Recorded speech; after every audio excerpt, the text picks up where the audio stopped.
So, the Ouija board, huh? Unearthly portal to the spirit realm, or simply a toy that engages your subconscious?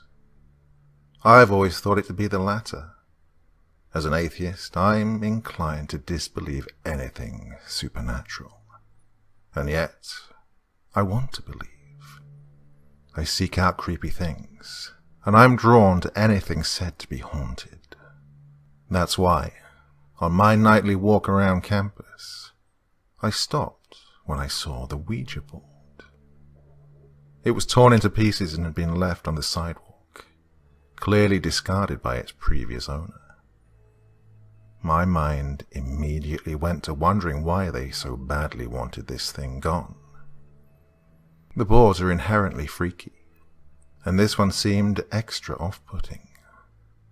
Interest piqued, I backtracked a few steps to snap a picture of it. I wanted to pick it up, but I knew my roommate would throw a hissy fit if I came home with that thing. She had a deep-seated fear of the boards, as she'd had a disturbing experience with one as a child. Still, I couldn't stop thinking about it. What if the board really was haunted? What if someone could communicate through it? What if this was my chance for a paranormal experience? The more I thought about it, the more I wanted that torn-up Ouija board. I soon found myself doubling back to get it.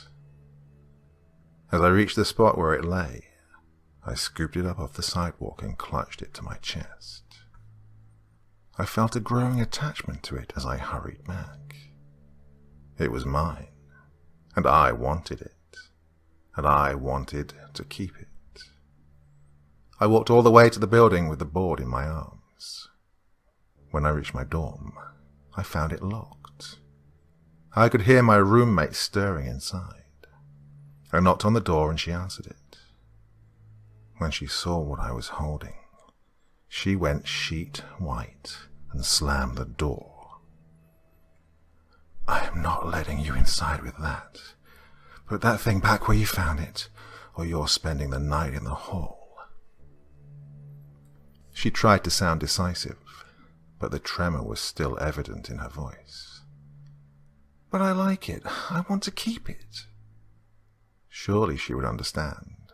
The board was mine and I wanted it. "I mean it. I don't want that anywhere near me." Her voice cracked on the last word. She was pleading more than instructing. Oh, I couldn't do this to my friend. I sighed in resignation. "Okay, I'll put it back." I could hear her let out a breath on the other side of the door as I left to return my prize. Except, I had no intention of letting it go. I had found the board, and it was mine now. As soon as I was out of eyesight of the dorms, I carefully tucked the board under my coat. "Don't worry, we'll be home soon," I whispered to it with a chuckle. When I returned to my door, my roommate warily let me in. She looked at me apprehensively, not saying anything. Eventually, she spoke. "You know how much I hate Ouija boards," she accused. I cast my glance downwards, avoiding eye contact. "Oh, I'm sorry. I just thought it would be fun, I guess. In retrospect, I don't think it was that good an idea. I'd always enjoyed lying. Will you forgive me?" I looked back up at her with a pleading gaze. She softened. It's okay. You didn't mean any harm." We exchanged smiles. Hers one of forgiveness, mine one of victory. As soon as she closed the door to her bedroom, I removed the board from under my coat and hid it in my bedside table. I went about my nightly routine with my mind on the Ouija board. When I lay down to sleep, I drifted off, gazing fondly at the drawer I'd kept it in. The next morning, I woke to the sound of hammering and buzzing. Construction work. I'd forgotten about the crew here to fix the chimney. Well, as long as I was awake, I figured I might as well get myself some coffee. As I passed the chimney workers on my way out, I noticed one of them was staring at me. He had the most piercing, icy blue eyes, which looked even paler ringed with the chimney soot. His tangled hair was dark with ash and grime, as were his ratty black clothes. He blinked slowly as I noticed him, and then he smiled at me. That grin, so unnervingly wide, with such unnaturally white teeth, is going to show up in my nightmares. I swear he was trying to freak me out. I managed to look away from him and start walking, but I could still feel his gaze on my back. When I got back with my coffee, I was dreading seeing the man again. But, to my surprise and relief, he was gone. Absolutely nowhere to be seen, like he'd vanished into thin air. As if he were a spirit or... I inhaled sharply as I remembered the Ouija board. What if the board was actually haunted? What if this creep was a ghost this thing had summoned? It would make sense why the previous owner was so eager to be rid of it. Suddenly, I'd felt they had the right idea. I threw that thing in the dumpster as soon as I could. I mean, that guy might just have been another Chimney Man, and I'm only overreacting. Or maybe he was actually some sort of malevolent spirit, summoned by that board. The one thing I can say with absolute certainty is, if you see a torn Ouija board, do not pick it up.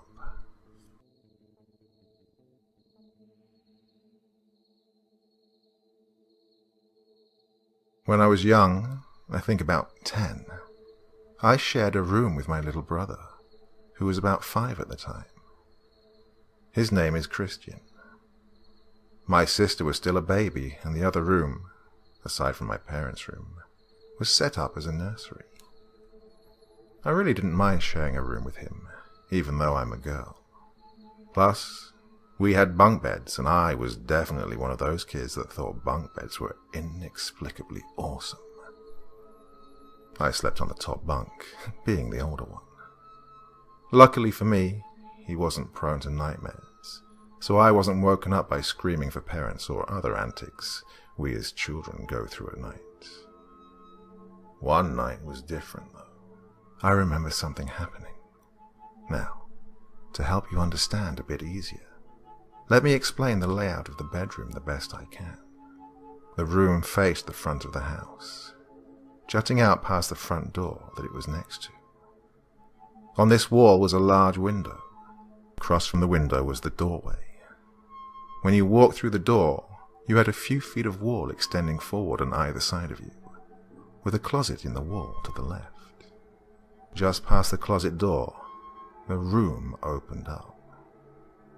It was in that far corner, where the wall from the side of the closet met the actual left wall of the room, that the bunk beds were positioned, running lengthwise along the wall. I think there was a dresser and a toy chest on the opposite wall, but I don't really remember, and it's not that important. Outside of the house, there was a walkway that led from the driveway, which was to the right of the house if you were facing it, to the left if you were standing in the doorway to the room facing the window, to the front door. Another sidewalk led from the front door directly down to the street. It was a nice-sized front yard with a good amount of space between the house and street itself, meaning you could hear a car pass by, but you couldn't hear someone's steps against the pavement if they were walking on the road. This specific night, something caused my brother to wake up. Maybe he'd had a bad dream. I'm not really so sure at this point. All I remember is being woke up by the bedroom light flicking on above me, and my mom rushing to his bed where he was crying. She picked him up, said some soothing words to him, and apologized for waking me up. I told her it was okay, and I think I asked if Christian was all right.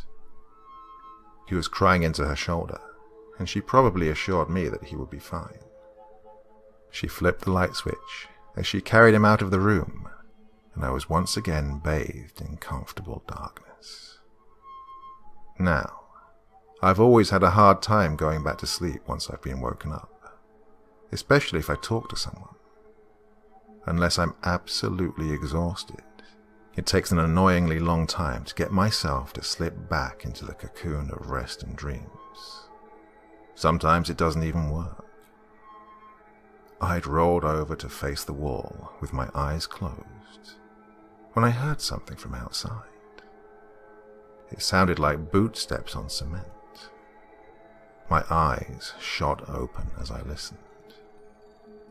The steps seemed to be slowly getting closer, and it gave me the distinct impression that someone was walking from the road to our front door. When I heard the steps halt, I held my breath in an attempt to eliminate any noise that would interfere with what was outside. Just then, I heard my mom and stepdad, Christian's father, come into the room to tuck him back in. As my mum was putting him into his bed, I whispered to my stepfather that I'd heard someone outside on the sidewalk. He walked over and pushed the blinds apart with his fingers, looking outside. I watched him intently, my heart pounding. He walked back over to the bunk beds and told me there was nothing, that I probably just heard an animal or something. Somehow, I just knew he wouldn't believe me if I pressed it, so I told him that he was probably right. He and my mum kissed and told my brother good night, then told me good night again. My mum turned on my brother's favourite tape, George Strait, to fall asleep to. Yes, this was back in the days when cassette tapes were still around, although CDs were generally more popular. They left the room, leaving the door ajar just a bit from what I could hear. As my brother sniffled a couple of times and began falling back to sleep, I couldn't help but lie there in my bed, motionless for at least 10 minutes, trying to listen for whatever it was that was outside. When I didn't hear anything, I sighed to myself and rolled back onto my side to go to sleep. Just as I was beginning to fall asleep, I heard the steps once again, even closer.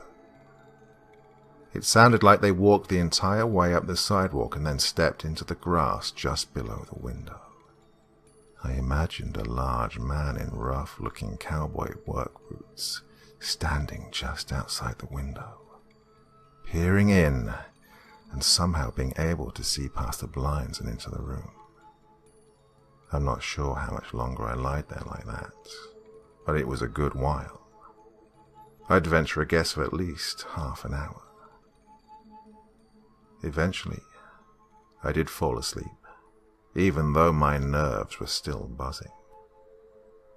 I never heard the steps recede.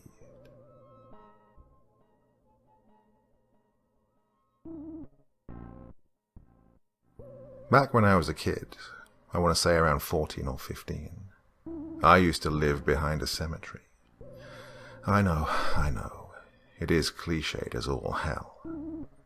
Trust me though, it sounds spookier than it actually was. There were only a few times that I can think of when something out of the ordinary happened, and even when they did, they were few and far between. At least, that's what I used to tell myself growing up. That it was all just coincidental. Nothing worth giving a long, hard thought to. But we'll get to that. First, let me tell you the few things that stood out. It was the summer before my first year of high school, and I was enjoying the warm weather. I'd spend most of my days outside, just being a kid. My friends and I would walk around the neighborhood, just bullshit around as kids do. I lived in a worn-down area, I guess you could say. Real rural, you know. Dirt road, unkempt yards. Although there were a few nice houses and dogs. Lots of dogs. The first occurrence happened when my friends and I were trying to pull a prank on our neighbor. Now, I'm sure most, if not all of you, have heard of ding-dong ditching. And those of you that have heard probably have taken part in it at some point. For those of you who don't know, well, basically, the goal is to knock on a person's door and disappear before they can answer, leaving them confused and spooked. And that is precisely what we did. The second after my fist hit the door, we bolted into the woods. Behind us we could hear my neighbor yelling. His weak old voice didn't carry far, but we laughed at it anyway. We dashed into the woods and hid behind some trees. Pine trees, I think they were. And there we watched, hiding behind the bark, as the old man paced back and forth on his porch for a little bit. We got quite a giggle out of it. But there was one thing we didn't know. We didn't know our little charade was being watched by unseen eyes. At least, not until I turned around. My friends were slower to come to the realization than I was. Standing about 20 yards away from us was a man. His eyes trained on us, unblinking in the moonlight. My friends wasted no time and ran, fearing they were going to get into trouble. I followed suit soon after, but not before seeing something strange. Before I vanished, I saw the man smile. It was an unsettling smile, albeit not in the way that you would think. It wasn't a big toothy smile with razor-sharp teeth. No, nothing like that. It was a genuine smile. Something you would give an old friend or perhaps a loved one. It was unsettling because he was a stranger. Never had I seen this man in all my life. So why was he smiling at me? At the time, I just shrugged it off and ran after my friends. Didn't give it a second thought for some time. The second event happened some time later. It was well past midnight, I would think. Everyone was asleep in the house, excluding myself, of course. I've always been a bit of a night owl. I was up reading a book that I'd gotten from the library, some fantasy adventure. And that's when I heard it against my window. Tap, tap, tap. At first I thought it was my friends. It wasn't out of the norm for them to come by at night and talk me into sneaking out with them. So I set the book down, got up and moved the blinds to my window aside. No one was there. I was a little confused at first, but then I noticed the wind blowing outside. Oh, it must have been the bush hitting my window. At least, that's what I convinced myself to believe. There were a few more taps throughout the night, but I just attributed it to the wind and fell back to sleep.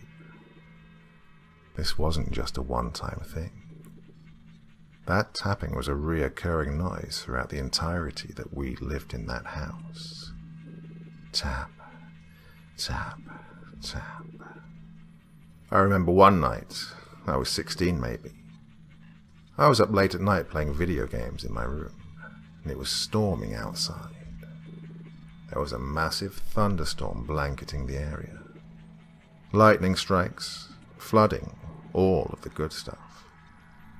Occasionally, when the lightning would strike, I would get a nice bright flash to light up my room. I liked to stare out of my window as it happened.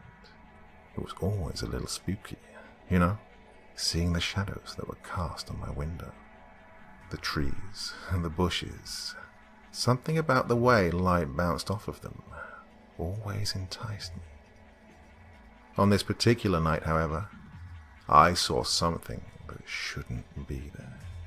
Generally, Whenever the lightning would strike, I would see the bush that was outside my window. Some tree, too. This time, well, I saw a silhouette of a man. His black shadow cast on the window. Tall, stocky, just standing there. Unmoving, staring through the blinds. To say that I freaked out is an understatement. I sprinted to my parents' room, practically knocking down their door as I screamed. The whole ordeal ended with my father checking our property with a flashlight and a shotgun. His search came up empty. My parents weren't mean. They assured me that it was just my mind playing tricks on me, and let me sleep on the floor in their room. Just for the night, though. It took me a month or so before I let myself believe that they were right and I was wrong. That didn't stop me from sleeping with a knife under my pillow, though. The last occurrence didn't happen for almost another year. I'd just come back from staying the night at my friend's house, and I was in the process of putting my bags in my closet when I noticed something. There were muddy footprints all over the carpet in my room, and a rusty crowbar lying on my bed. As I followed them to their origin, I noticed something that made me very anxious. The footprints, well, they came from the window. Initially, I thought someone had broken in, so I immediately told my parents. My mum reassured me and said not to worry. They'd got locked out the previous night, and they used my window to get in. She wouldn't tell me why they didn't clean up the mess, though, or why they chose to enter through my room when it was the furthest away from the front door. We moved out of that house the same week. My parents told me that our new house was going to be more affordable. The new house was 2 stories tall and closer to town, so the whole move never really bothered me. I was just a kid at the time, no reason to doubt my mother or to think anything of it. I'm older now, though, and the more I think about it, the more I start to wonder, did I have a stalker?